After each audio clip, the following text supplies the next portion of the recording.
everyone. I'm Marshall Lyles, and I'm here to talk to you about the workshop I'll be doing for the EMDR Summit in April.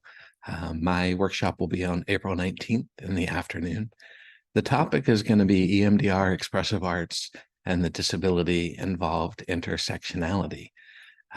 These are three of my favorite subjects, all getting to be brought together into one presentation, and I'm very excited about it.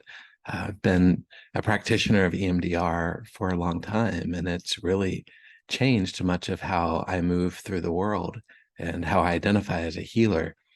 But my approach has always been one to involve art-based practices. And as a trained play therapist, and then someone who has studied the integration of other art-based modalities into therapeutic practice, like poetry and clay and sand, I've really found the power of integration.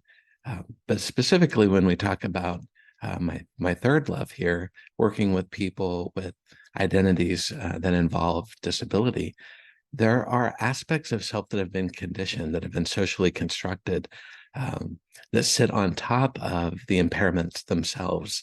And we have to have practices that allow all of those co-occurring parts to equally speak and have access to healing.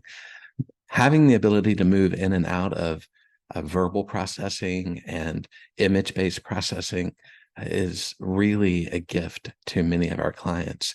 So we're going to overview what that would look like, specifically as a way to reach people who identify, or maybe yet don't identify, as having some sort of disability. But in reality, it's going to apply to every one of the clients we serve, because everyone is coming in with some identified issue that might be causing them to feel a little bit different than dominant culture. They may be now processing in a way that is no longer familiar to them. And whether or not that turns into something that is identifiable as a disability, it's still a moment in time that deserves to be met with all the tools that might bring ease to their processing. So that's what we're going to be looking at in my workshop, and I can't wait to be with you all. See you soon.